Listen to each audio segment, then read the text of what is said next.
Au commencement était la parole, et la parole était avec Dieu, et la parole était Dieu.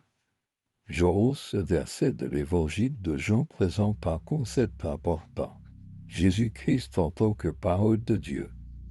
Lorsque nous approfondissons ce verset, nous trouvons un témoignage de la divinité de Jésus.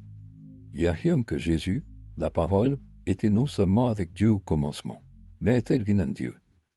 C'est plus qu'une simple expression poétique. C'est une déclaration profonde qui remet en question notre compréhension du temps, de l'existence et de la divinité.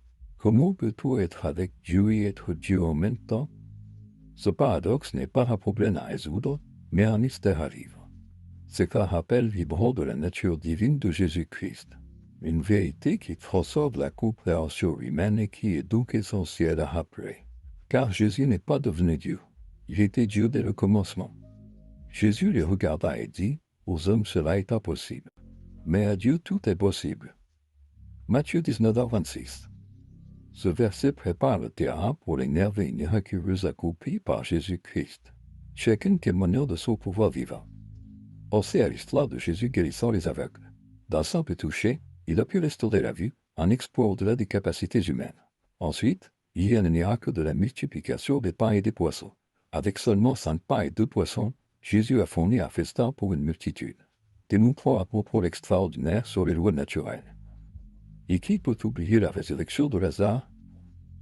Jésus a ramené un homme d'entre les morts, une démonstration claire du pouvoir divin défiant les lois mêmes de la vie et de la mort. Chacun de ces miracles, si magnifiquement racontés dans la Bible, souligne la divinité de Jésus-Christ.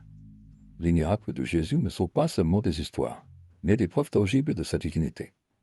Étudié pour te présenter devant Dieu comme un ouvrier qui n'a pas à rougir, qui dispense droitement la parole de vérité. 2 Timothée 2h15. Approfondir la Bible ne consiste pas seulement à lire des mots sur une page. Il s'agit d'entreprendre un voyage spirituel pour découvrir la nature divine de Jésus-Christ. Il s'agit de chercher la sagesse et l'illumination dans les Écritures sacrées. Et ce faisant, cultiver une relation plus profonde avec Jésus-Christ. L'étude personnelle est cruciale.